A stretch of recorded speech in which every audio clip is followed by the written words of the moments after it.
Hey Bear, how you doing? I'm kind of just getting going here.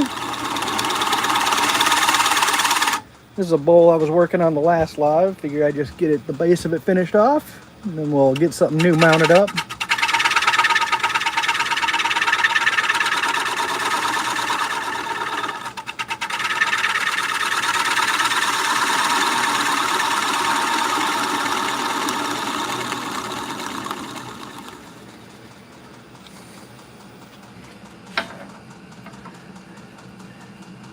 BK, how you doing? Welcome in.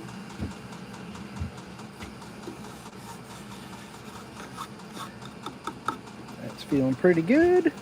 Do a little shear scrape and we'll get this off of here and mount up what we're actually going to work on.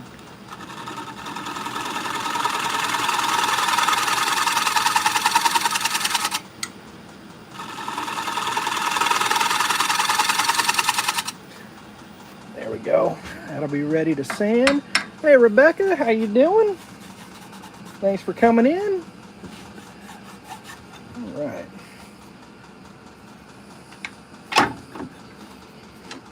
Put this back over there. This out of the way. I'm going to pop that off first. Whoop, come on now.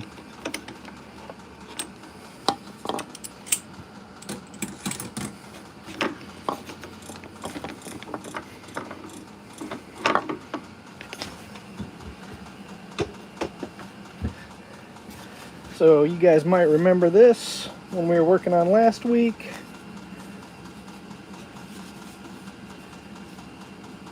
Kind of all finished up except for the base. I'll just get that sanded up and get that finished off. Let's see here. We got, I think we're going to be working on this one tonight. This one might be kind of sketchy. Got a crack there. It goes most of the way through, but I think we can turn that off. So, get our chuck.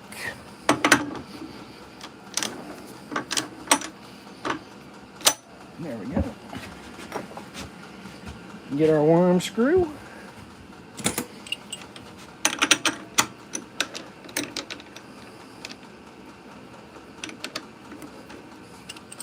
Locked on there.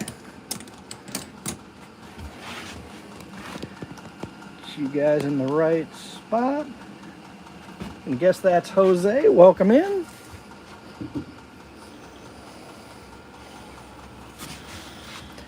There we go.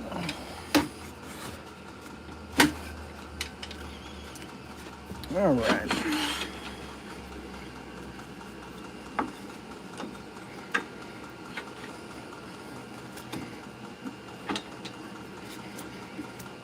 Grab our big 5/8.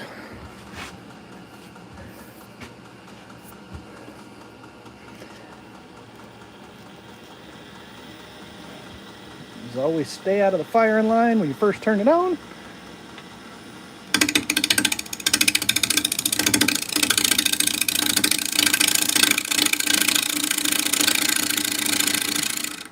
Eli, welcome in.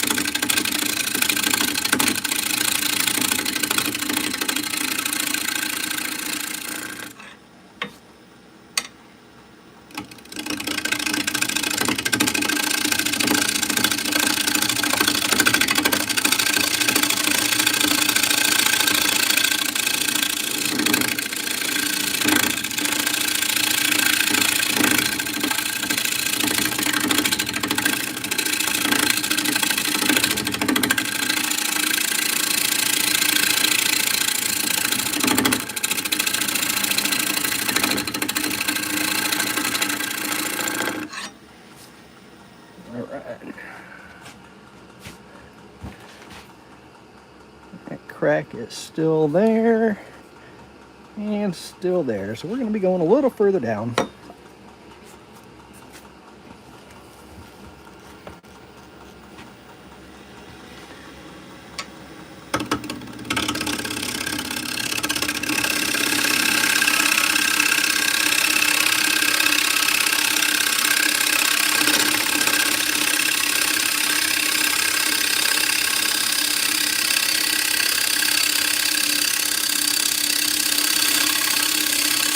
Oh, the one in the back there? Yeah.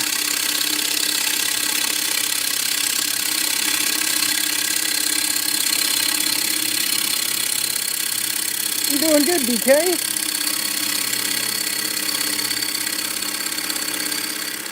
Have you guys finally thawed out? Hey, Jay, welcome in. Johnny, how you doing, sir? Let's see here. All right, we're past the crack on that side. Not quite on that side. You see it goes... Well, we're going to put our tenon on this end, so I'll be able to clamp that together. But yeah, these are my preferred turnings. Doing the segmented bowls. I love doing those. Oh, this one was pretty fun. We did this one on a live, little bark inclusion the whole way down. That was kind of sketchy to turn, but we got it done. Mandy, welcome in.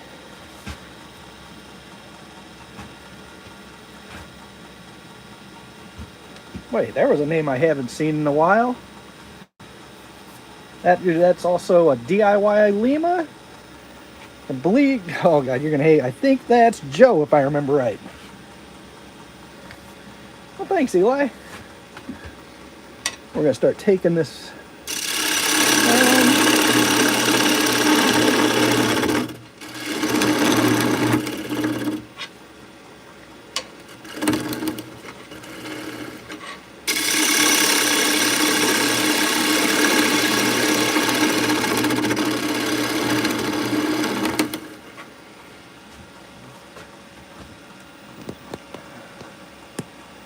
Sure you guys are positioned well.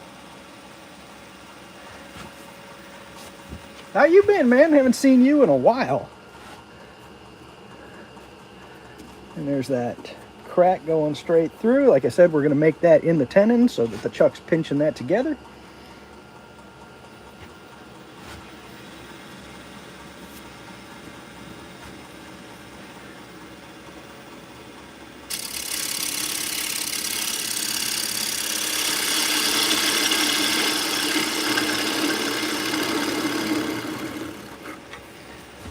Alright, so now we will start getting ready to create our tenon. And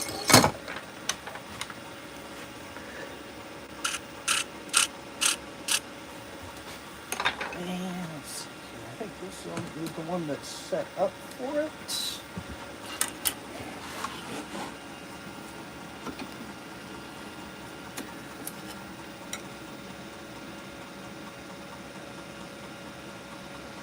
And that's why I put the bullseye on there.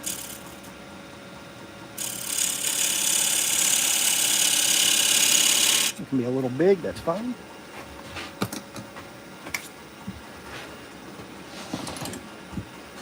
And grab our 1/2-inch bowl gouge.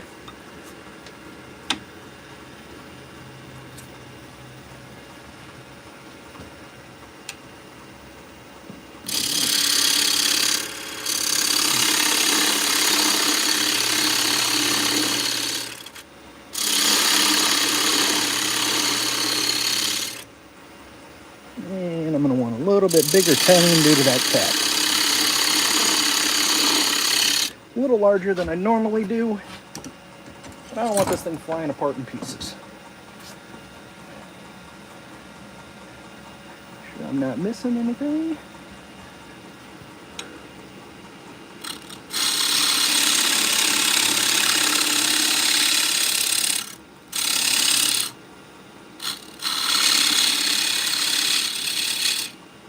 My chuck does have the dovetail jaws, so that's why I'm doing it that way. And I don't think I gave it quite enough of an angle, but we'll see. So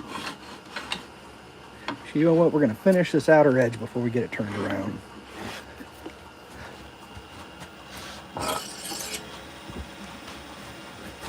Zoom you guys back out a touch.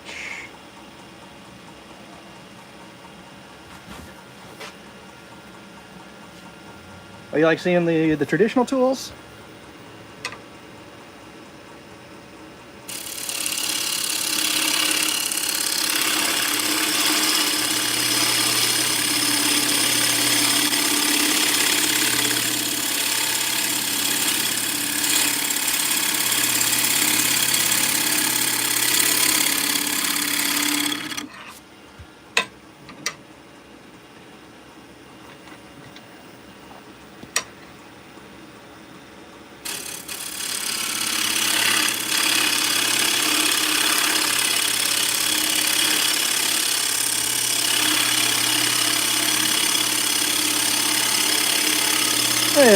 welcome in. Tim, what's going on, man?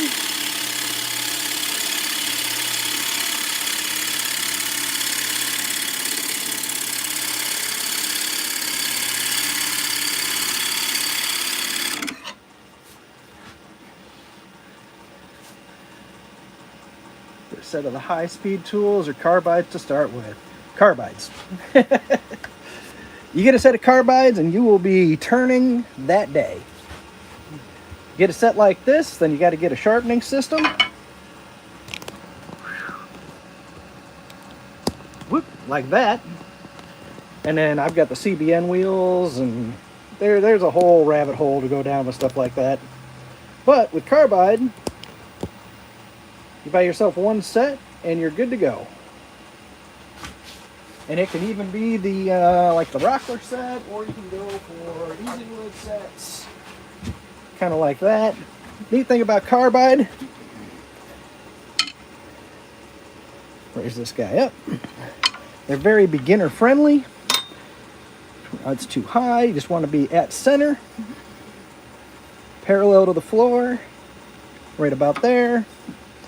Lock it down, and you can go either direction, it doesn't matter.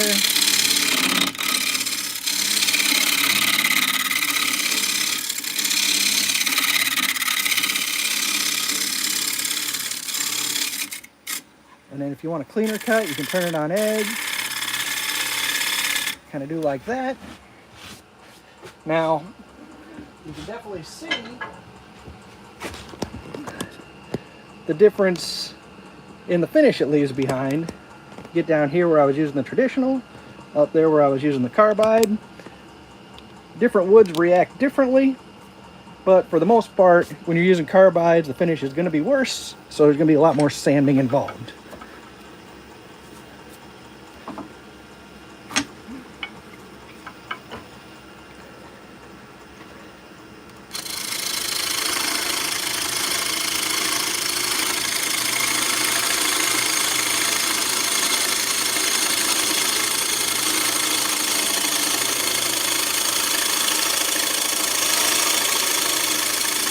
Cost of the carbide, those that I have are the Easy Wood tools, so they're a little bit on the pricey side. Finish this here. So, for example, this tool right here, which you guys can barely see, I'm going to zoom you out here. There you go. So, Pinnacle, it's the M2 steel, running, I think it was 109. That Easy Wood tool I just showed you was 149. This is consumable. Every time you sharpen it, it gets a little bit shorter, shorter, shorter, shorter. It's going to take years before it ever becomes unusable. With the Easy Wood, you just buy a new carbide, pop it in, and you're back in business.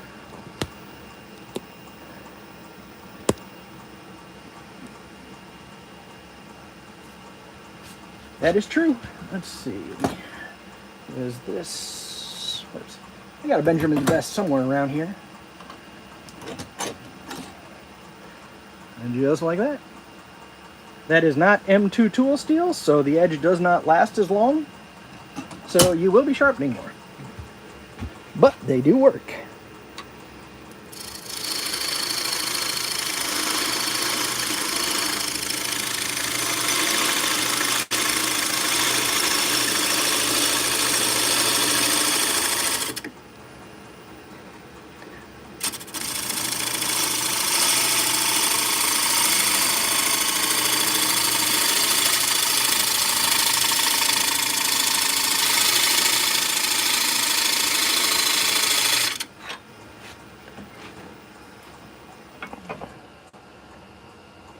And I'm going to have to go down deeper to get, let's see if you guys can see that. I'm going to have to go down a little deeper to get through all the tear out that was caused by the carbide.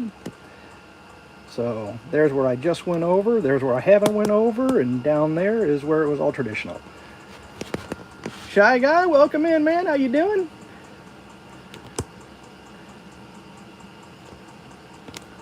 Get you guys lined back up. There we go. Get some speed on this guy.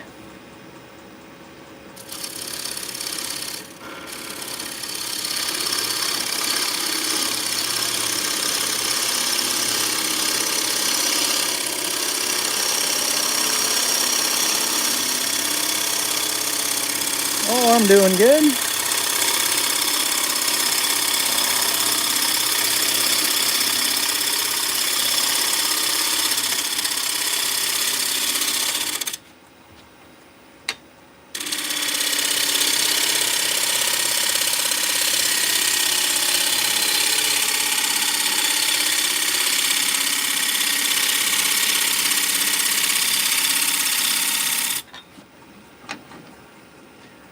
Let's see how that finish is looking. So we got it mostly taken care of.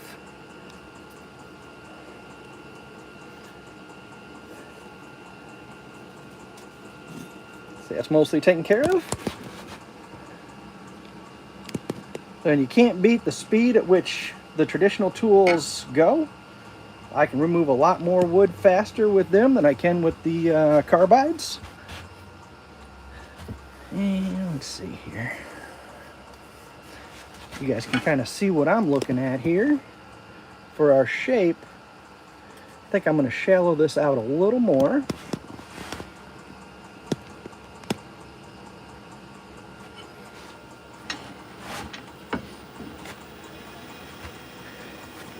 Maybe we could do something a little bit different.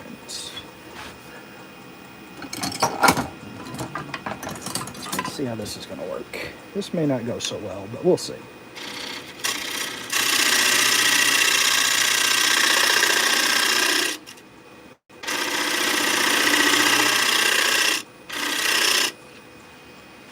I'm going to cut the wrong way for a second.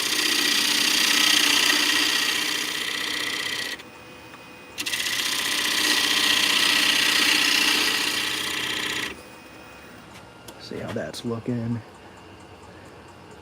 Even when cutting the wrong way, as long as the tool's sharp, it does a pretty good job. I'm going to take that foot off. Oh, yeah, that just happened.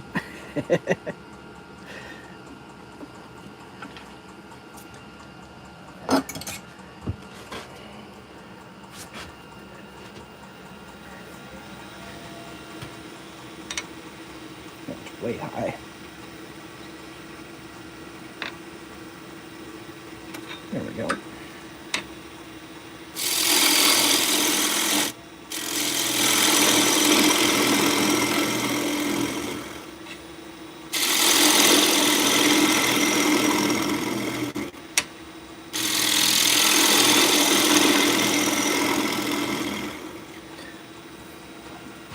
There we go.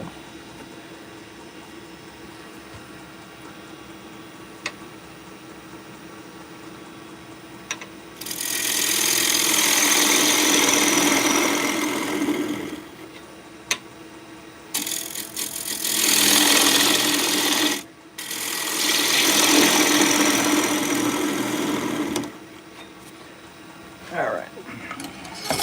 That should be small enough to work for us.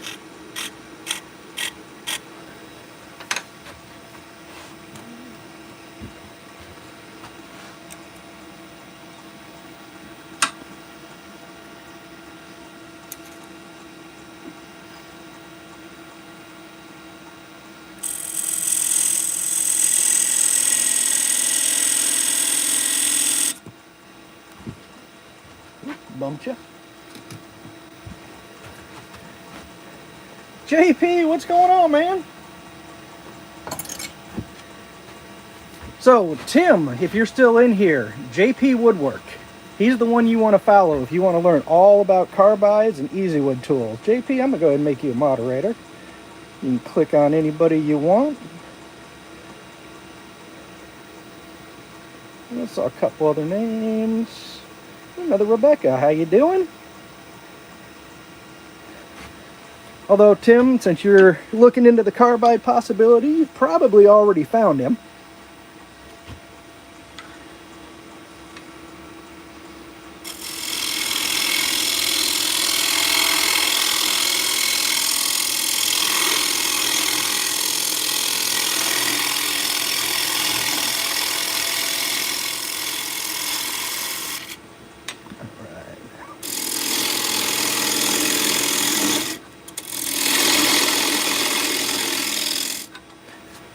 That should work.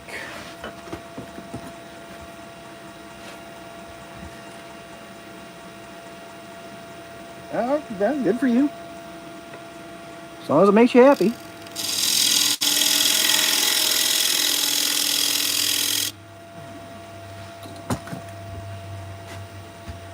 You haven't? Oh yeah. JP is really good. Yeah, check him out. He's probably, I don't even know how many. You probably got over 200 videos, don't you, JP?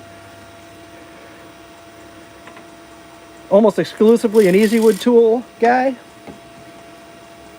Does a lot of he does it all. Good one to check out, and if he's willing to answer some questions, you could probably ask him.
Getting a little bit of bounce in there.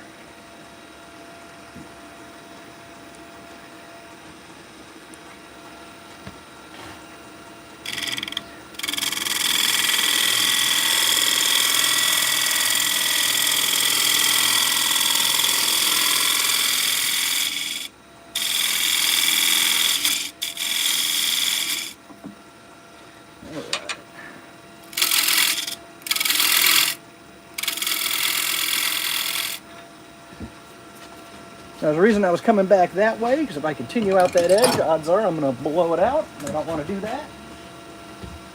Just about happy with that shape, so we're going to do some blending.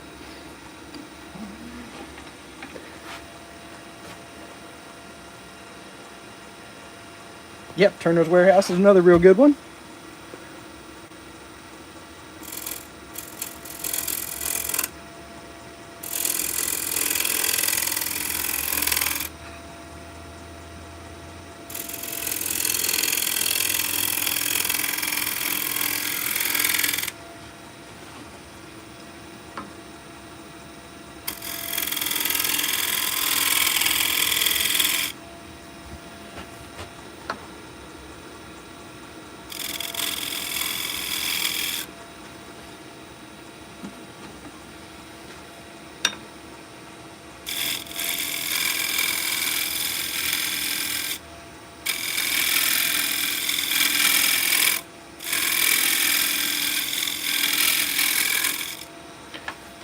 Alright, that's feeling pretty good.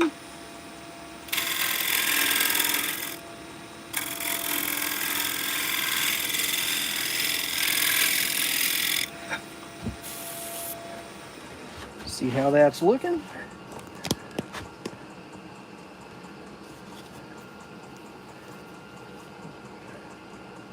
It's looking pretty decent. So this is more of that sycamore that came off the Air Force base. I think we're good enough to get this turned around.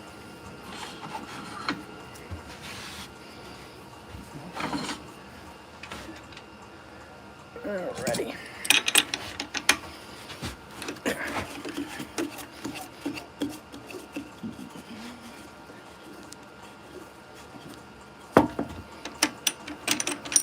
So that is a wormwood screw. That's how I typically will mount my bowls. Lots of different ways to do it. Use whatever works best for you.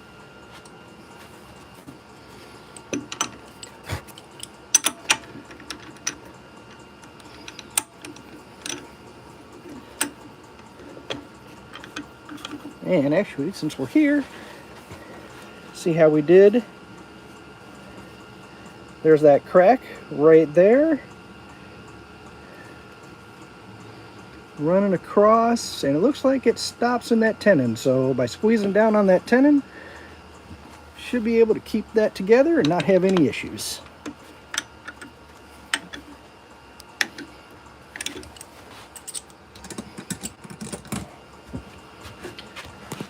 Swing you guys over here.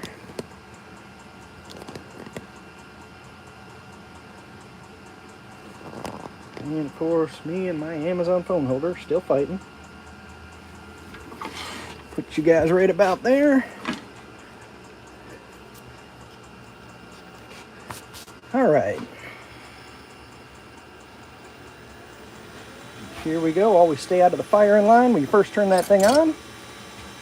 Go back to our big 5/8. Back this off just a touch.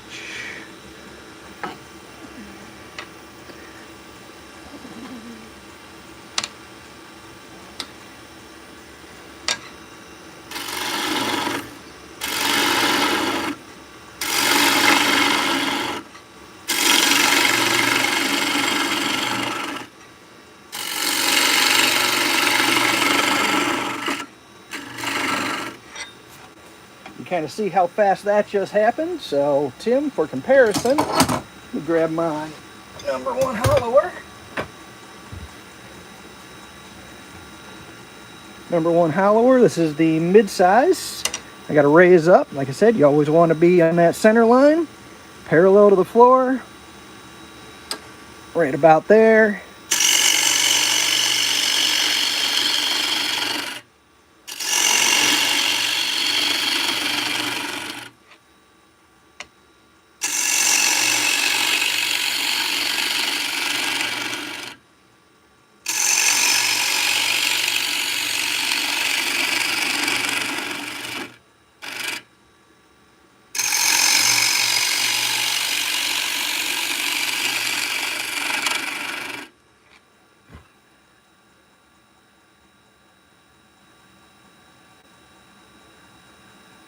After watching TV for 40 years, I can truly say there isn't anything worth my time on it now. I agree completely. Yes. Yeah, I've got the mid-size, and I've got the pro size. And I don't know if you guys will be able to see. Let me swing you over here so you can kind of see. That's as far as my arm goes. But the pro hollow are significantly larger. What's important about that is the how far you can work over the tool rest with this guy, which is probably just shy or right around 9 inches with the pro, and the #1 is probably 4 inches, 4.5, somewhere in that range. Now, for anybody out there who says, you know, they're a traditional tool user, they're this, that, the other, there are times where a carbide scraper is the best tool for the job. And that's all they are, it's a tool. So there are some cuts that a carbide scraper can make that you would have a very hard time trying to get a traditional tool to do. So hopefully that makes sense. We're making a bowl. Who's that? Salgrass, welcome in.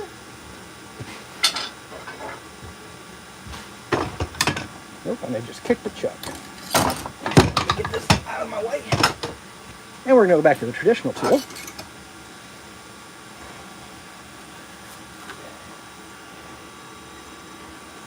And drop our rest back down.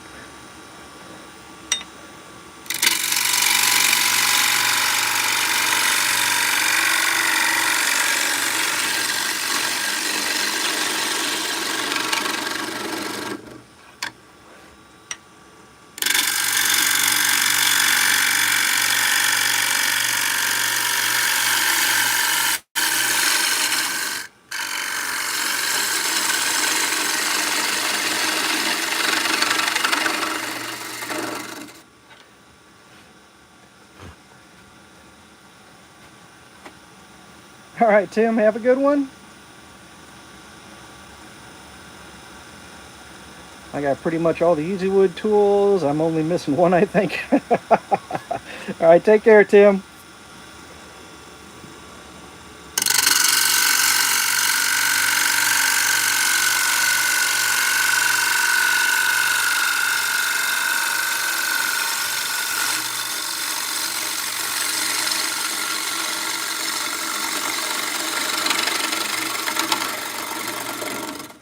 All right, we use our highly scientific calipers here.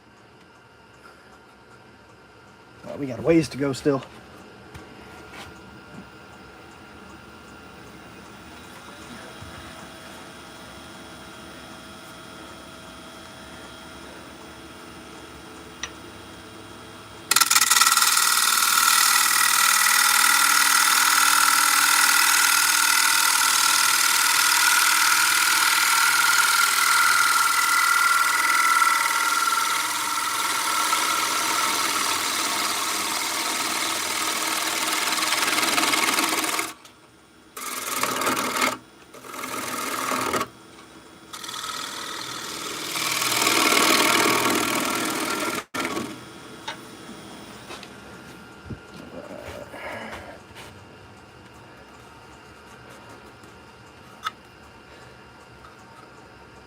Still got a good 3/8 of an inch to go down.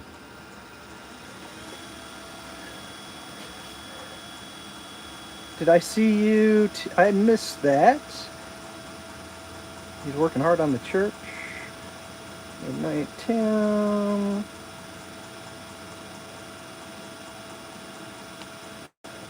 You tell Raja. It just sounds about right. Tell him JP so he can be turned on. Oh, bent carbide. All right, we're gonna.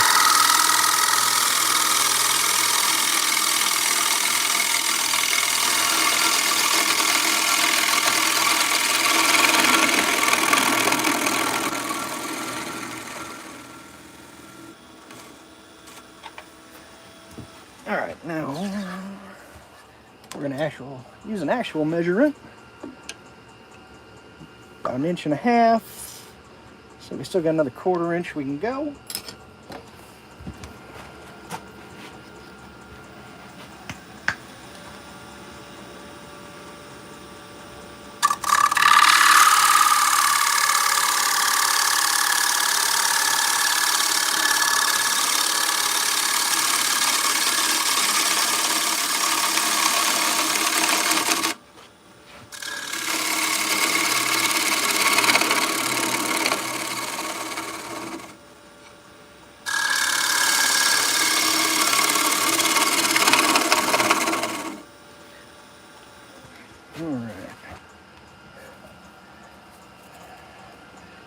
Yeah, the flashlight.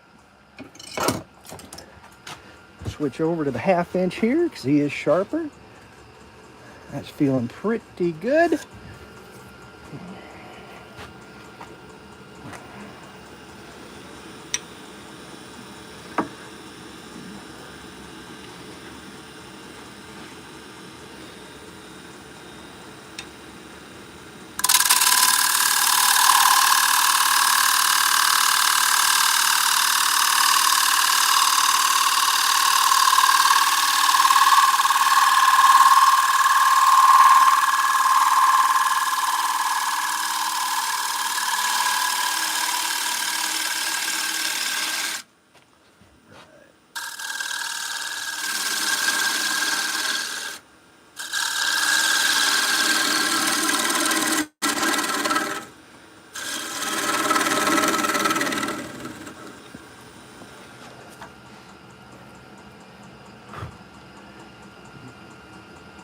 Got something. Oh, why did it do that? There we go.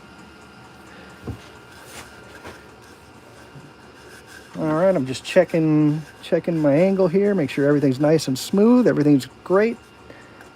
A little more to take off right down here in the base, and we'll be just about finished up with this.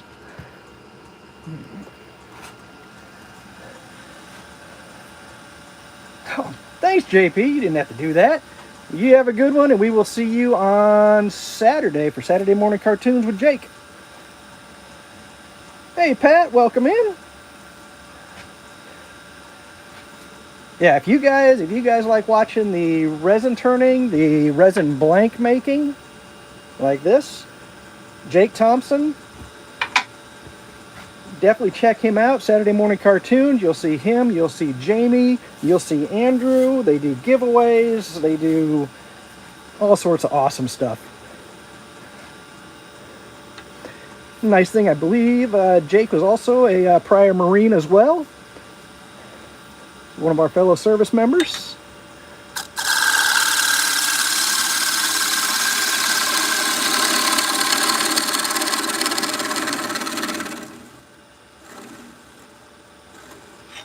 All right. It's feeling real good. Okay, I'm going to break out the scraper again. The traditional scraper, which is this beast. Get it all smoothed out, blended together, and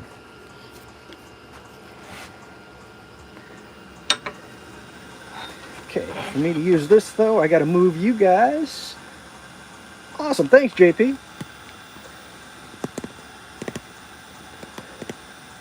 Yeah, a lot of good people on there. You'll see Mr. Johnny will be there every Saturday, picking his colors. I probably didn't say that well enough, but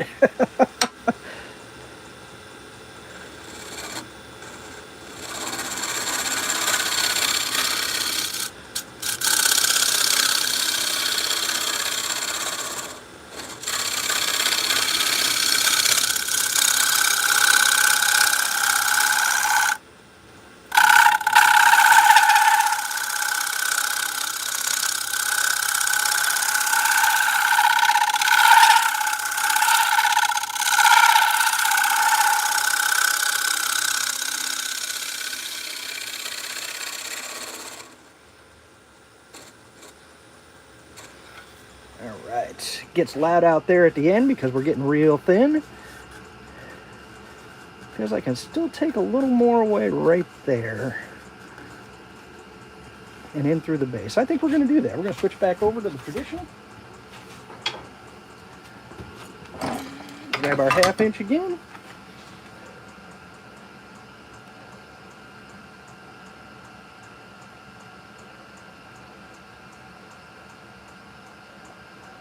All right, try to get you guys the best view I can. I know you can't see it, but it's thickening out right in this vicinity and kind of remaining kind of thick. And up here, we're nice and thin, and then widens out right down there. So we're going to take that down.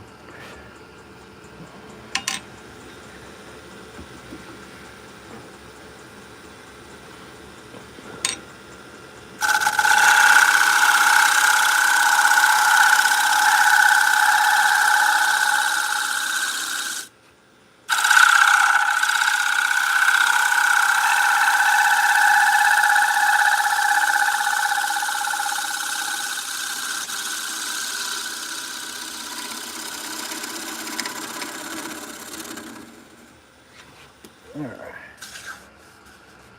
That's feeling really good. Use our tester here. Okay, let's say we're a little under a 1/4 inch. Yeah, still widening out to about a 3/8. So we're going to take another pass. Famous last words, I know.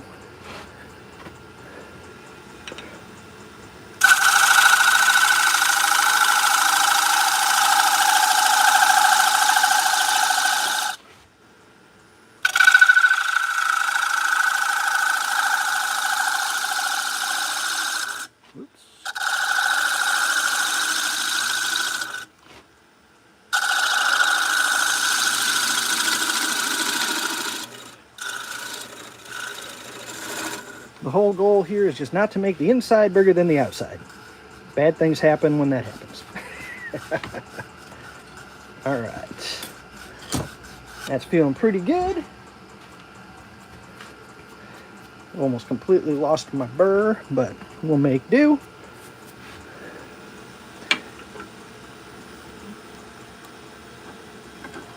this up in the air.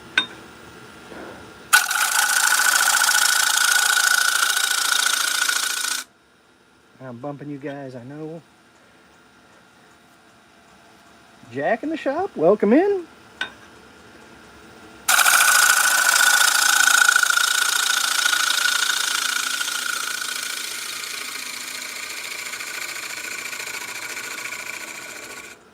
Probably up a little too high, but we'll make do.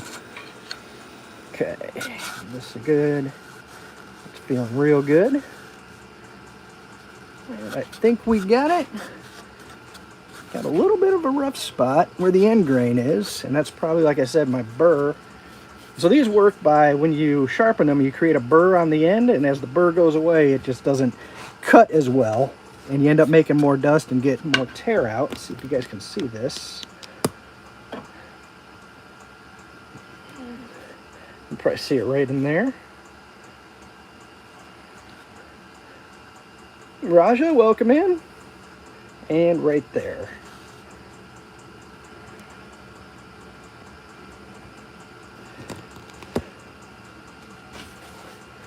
So as far as the scraper goes, we're going to be done with him. I could resharpen him. It doesn't take long, but people don't want to wait. Try using our 3/8 gouge. So kind of give you a quick idea. Here's the gouge I started with. Here's the big 5/8, and here's a 3/8. That should give you an idea on the size difference.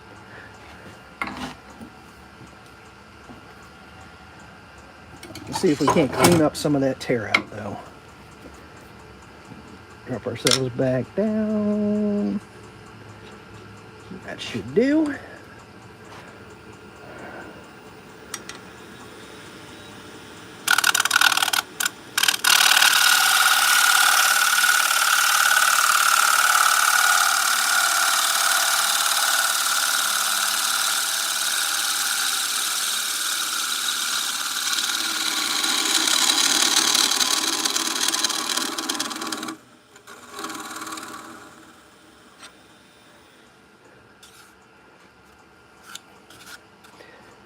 That did it.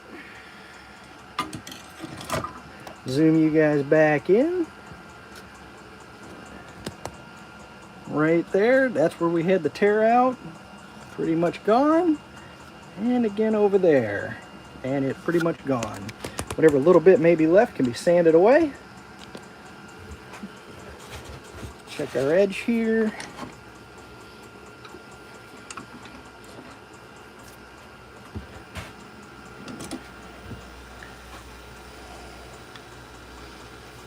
A little more speed than that.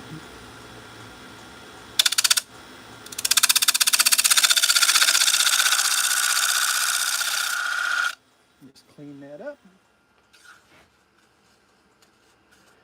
That's looking pretty good.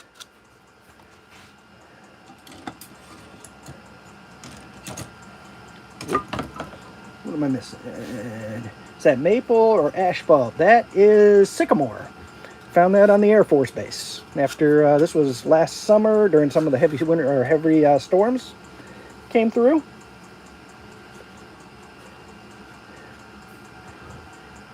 Annie Jans, welcome in. It's the end of my 5-pound brick of double liner cheese. Okay. Oh, there's a couple names I can't pronounce in there, but welcome in. And, okay. Thanks, Pat. Yeah, so this one, actually got another piece of it left, which will probably be for our next live. Looks like that. And then as far as, as far as upcoming lives, I think we're good to go on wood. It's starting to look like Pat's backyard.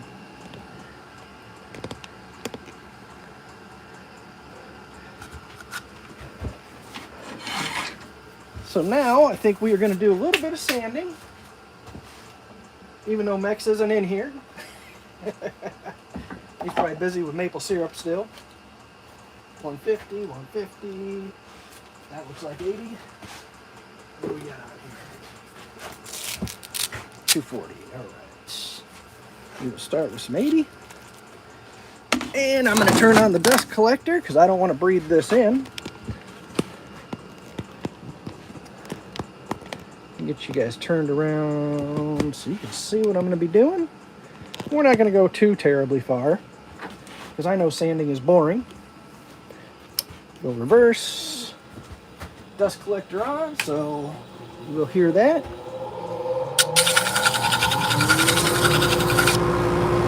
I put the pencil lines on there, so when the pencil lines are gone, I know I am done with my current grit and ready to move on to my next.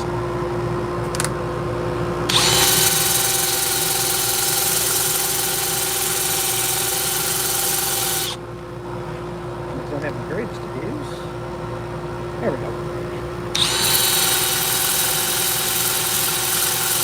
The first grit always takes the longest.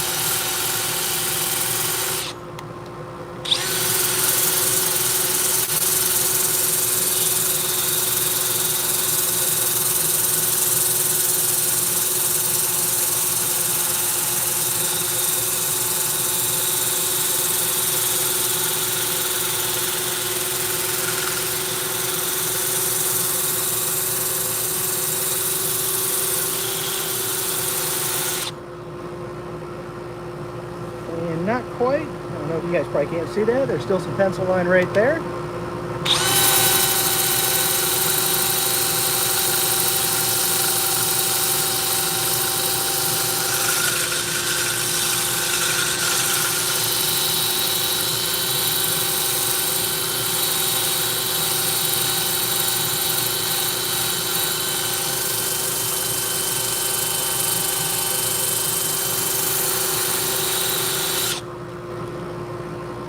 See how we're looking. Got a little bit left right there.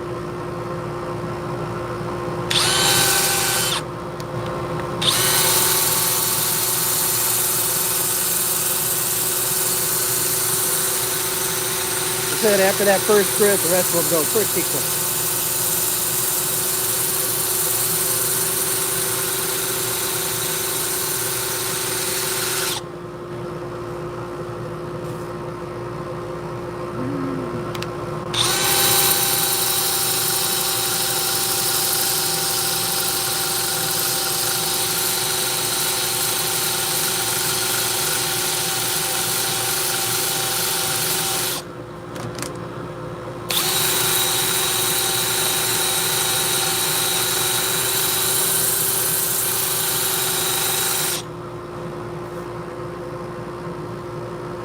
There we go. All the pencil lines are off on the outside. Next we'll do the inside.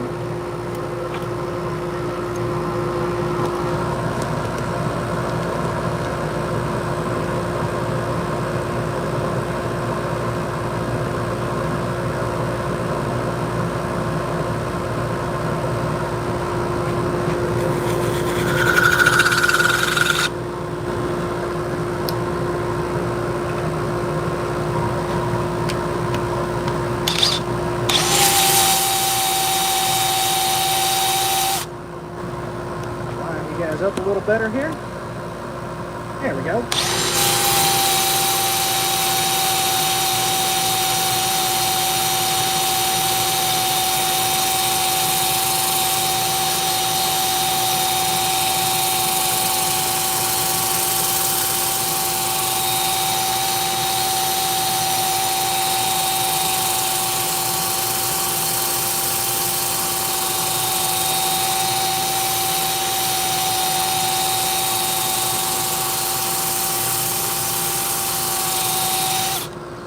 Size-wise, we are looking at about 6 inches in diameter. That'll be about 2 1/4 in depth.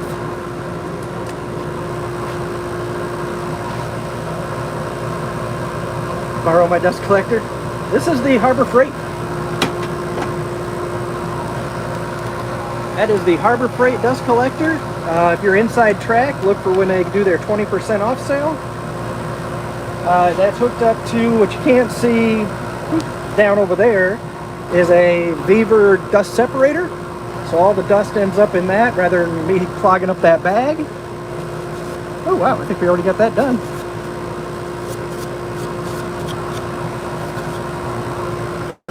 And then, yeah, just a hose runs over, connects to another hose over there. Right down there is the connection. Catch up all that dust. All right, we're gonna make some loud noises with our little blower here.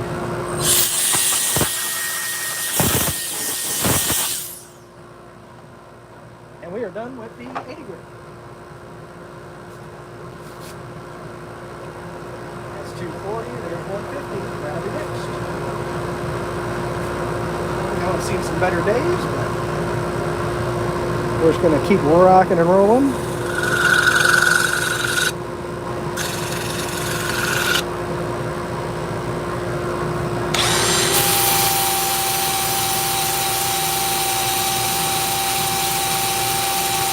Oh, thanks, Pat. Yeah, that is my preferred. So if I'm doing a full-length video, it's probably going to be a segment. They take far too long to ever try to do on a live.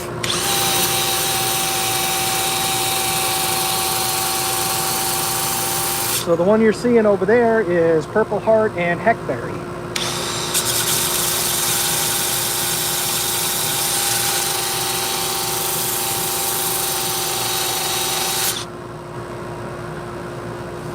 Okay, so that's 150 done. Let me move you guys so you can see the outside. Come on.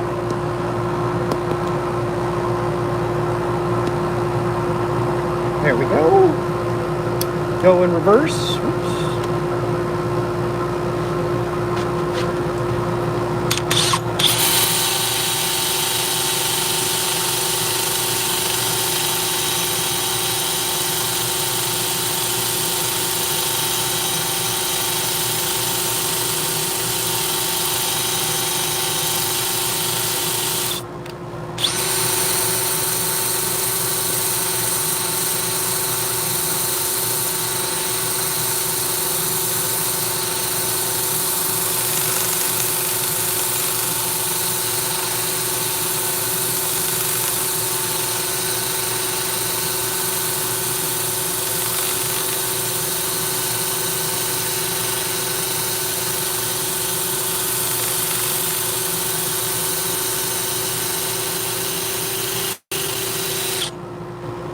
Got it all. It's looking good. We got to go up to 240, which is next, and then we can put our friction polish on. I have not had a whole lot of luck with the friction polish, but we'll give it another shot, see if it works out better for us tonight.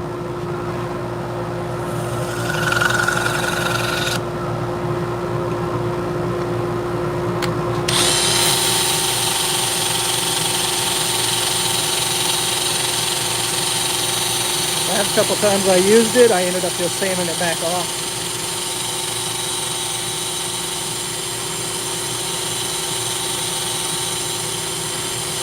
Nice.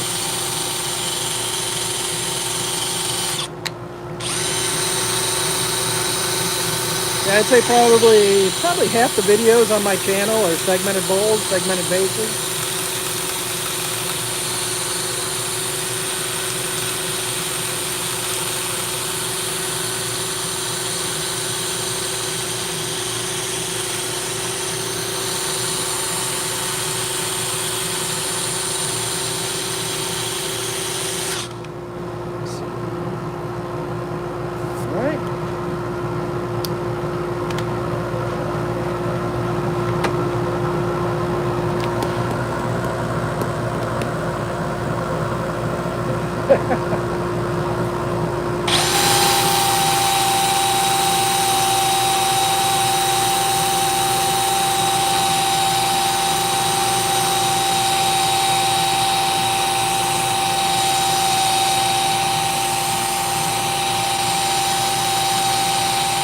Nice one.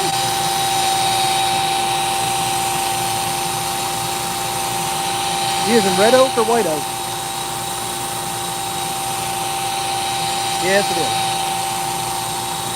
You figure the first day is generally just getting all the pieces cut.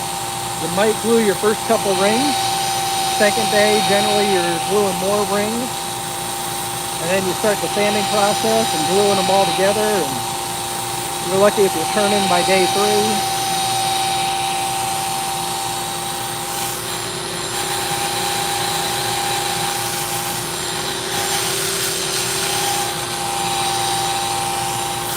Starting to get warm again, so I will probably be starting to do more long format video. I am slipping all over the place. Too much stuff on the floor.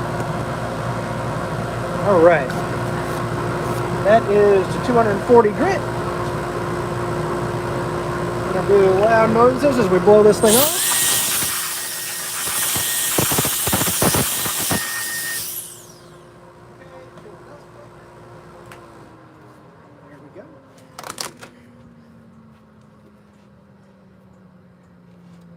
Alright, now for this stuff, it says I need to be able to get up to about 2,400 RPM.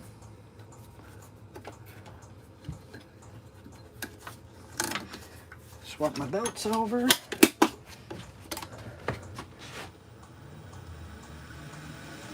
Always stay out of the firing line when you turn that up, just in case. Alright. So we are going to try.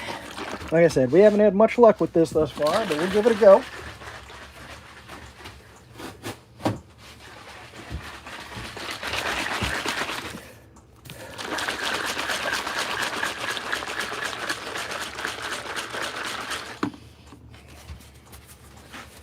Get our blue paper towel here.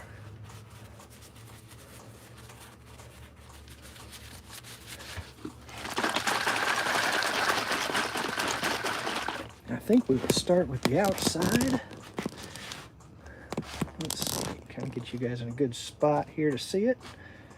Whether it works or whether it doesn't, I guess we'll find out together. The nice thing is I got you guys in between me and the bowl. So if something does go wrong, hopefully y'all get to protect me. All right.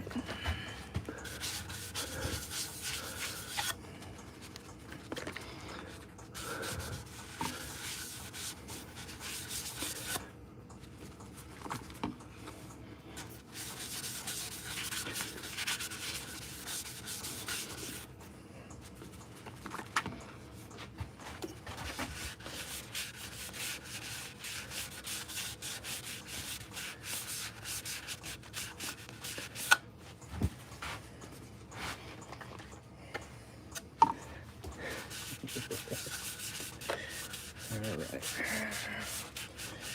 Now, I watched a video on using this stuff because I figured the problem was most likely me. I said you got to get it on there first, full coverage,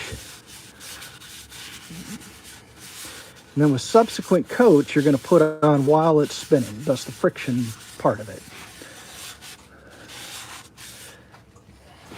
I'm going to get the inside taken care of as well for the initial coat. Oh, that's kind of neat. You can see that spalting really start to pop.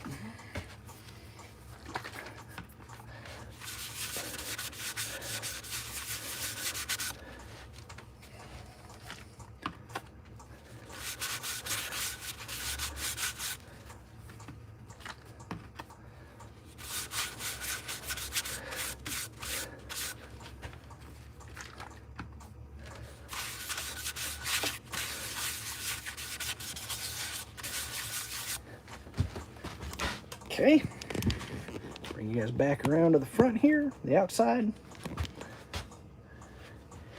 All right, here goes. We're gonna start bringing our speed up. It says about 2,400 RPM.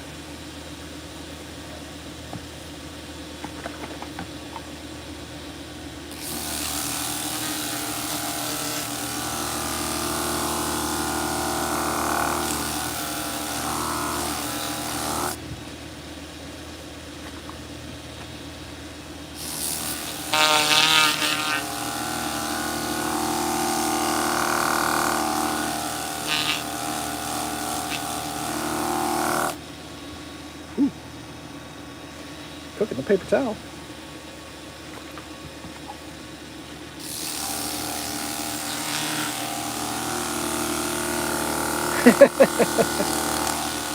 He's got to drive down to Ohio there, BK.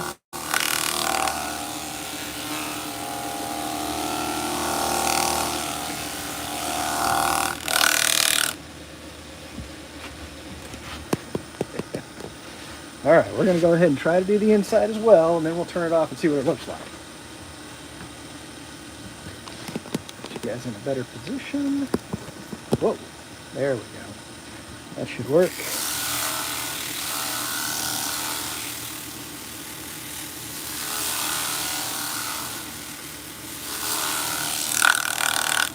Whew, cutting that thing to pieces.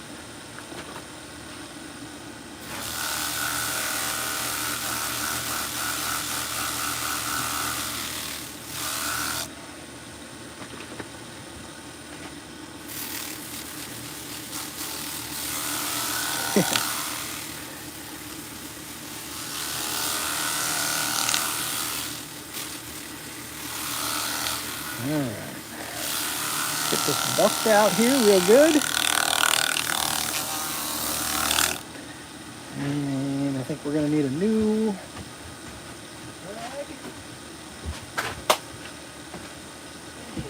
No, we got one sitting right there.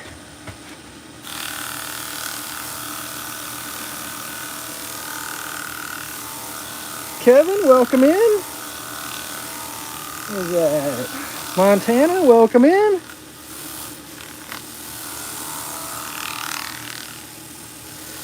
I hope that's what it's supposed to do. It's supposed to get real shiny as you build up that heat on it. So I'm doing my best to stay out the firing line here. So once you're over 1,000 RPM, bowls will fly. Below 1,000, they tend to just fall.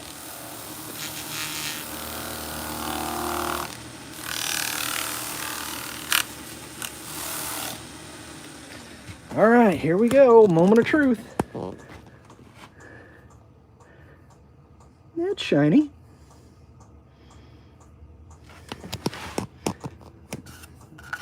Looks like it welded some of the shop towel on there. I'd say that's not too bad. I think it could be better.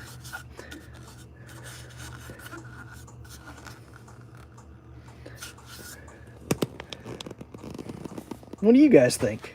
Yeah, completely dry.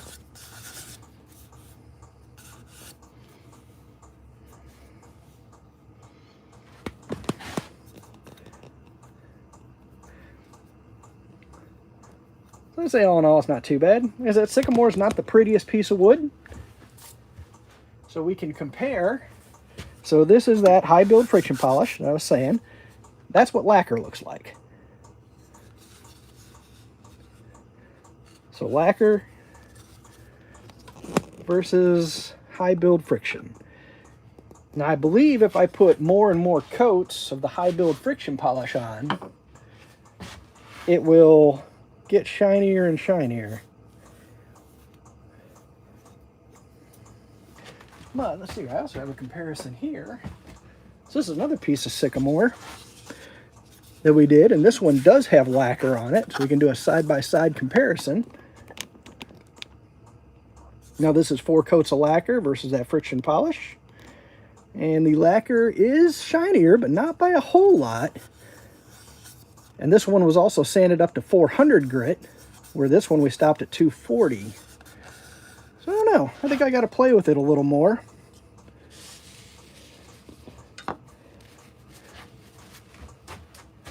You think using some wool might help? Let's see here. I don't know if I got any steel wool left, but I got some of. I got some of these. This is a Scotch Brite version of the wool. Let me put the cap back on this stuff. Put him back over here.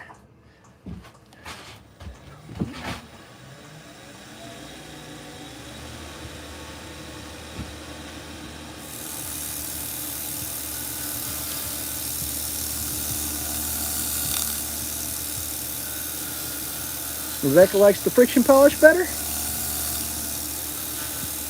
Yeah. Yeah, I guess it kind of depends on if you like shiny or not quite so shiny. I'm a fan of shiny.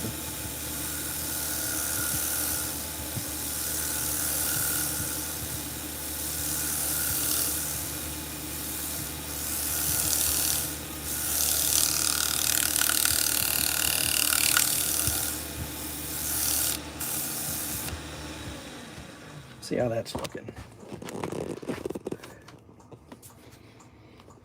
Compare that to the lacquer. Ooh, that's not a whole lot of difference. Pat, you think you're onto something. Oop. Try to get a side-by-side. Same type of pattern here.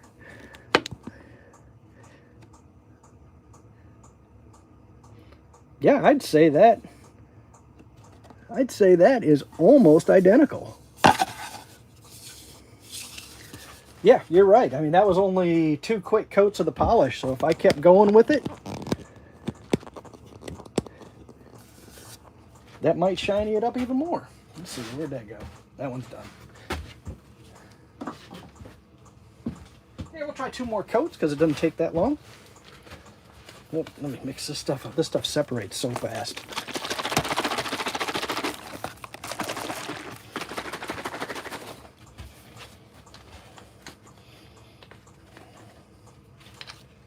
All right, get you guys in a good spot here. Whoops. Oh man, this Amazon phone holder.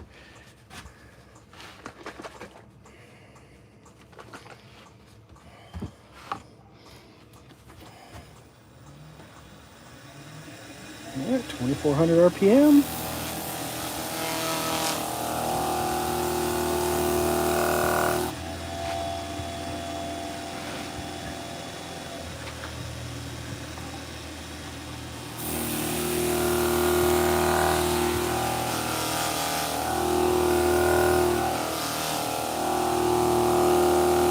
Build up that heat.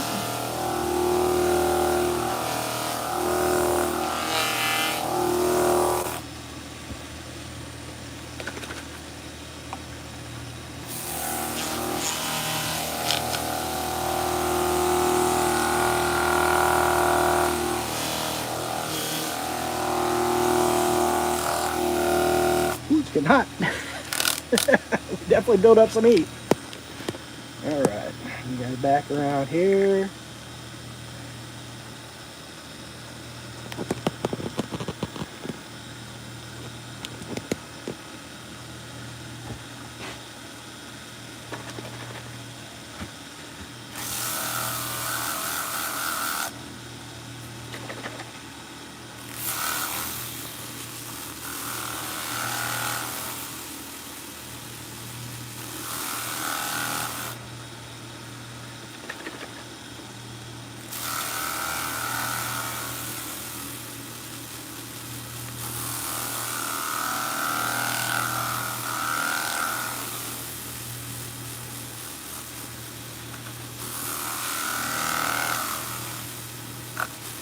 That's absolutely building up that heat. Whew. A little warm on the old hands.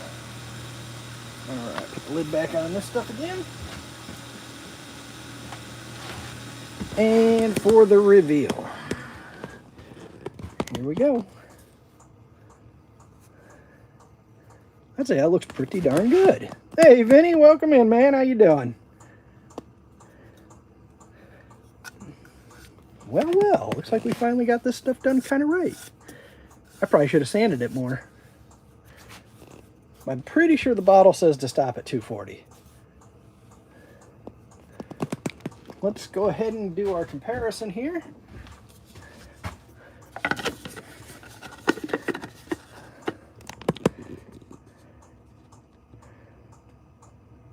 So, of course, this is the lacquer, and this is the friction polish. If anybody knows of a good Amazon phone holder, please let me know. This thing I got is just not good.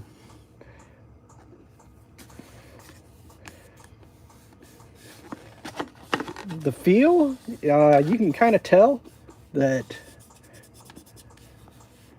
there's a difference. This has a more tactile feel. It may be just because I just put it on than this one does.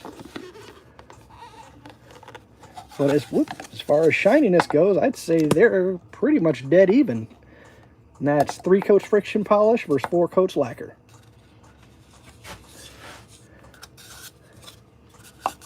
Looks like I got a little shop towel stuck to that. Yeah, up there.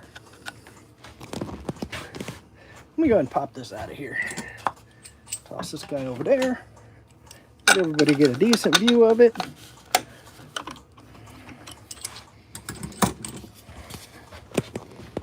All right. Here he is. Little sycamore bowl that we made. Like I said, he's about 6 inches across. I believe I said he was about 2 inches in depth. 2 1/4 deep. Got some spalting. Like I said, this came off the Air Force Base last summer. After some storms came through, knocked a tree down. I may put it back on there and put a couple more coats just to see how good that friction polish actually is. And I think I'm going to be using that wool pad in between each just to kind of smooth it out. That may be the trick. Pure beeswax wool pad at 25. I don't think I have pure beeswax. I've got this stuff. Monocrystalline.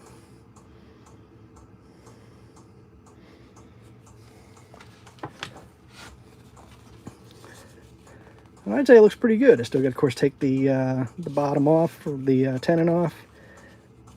I think that turned out pretty good. Well, I think that's about all we're going to do this evening. So I want to thank everybody for coming in, checking this out, and getting to see a comparison of a friction polish versus the lacquer and how we turn the bowl. So if you enjoyed this, hit the like button, consider subscribing, doing all that fun stuff. What's that? Typical YouTube stuff. Old Path Fabrication, welcome in. And yeah, we'll see you next time. Like I said, I've got plenty of stuff to turn. So we'll be out here doing a lot more of these, especially as it warms up and I'm not freezing out here. So, oh, Johnny. I cut my first ones. So a couple of these will be heading your way. This is some Osage orange. This stuff's still kind of wet though, so you have to find a decent way to dry it up before you go and start doing pens or whatever you're going to do with it. And I'll have some more cut up for you. But just wanted you to see that.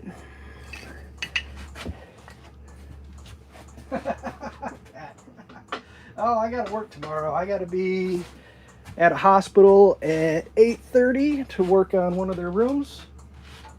So, as much as I would love to keep going, unfortunately, I got to get some sleep before going to work tomorrow. So, all right. Thanks again, everybody who stopped in. Hopefully, we'll see you again. Like I said, I'm planning to do a bunch more lives. If that had gone fat, this might be my next live. Kind of give you guys a sneak peek. See about turning that into some sort of a hollow form.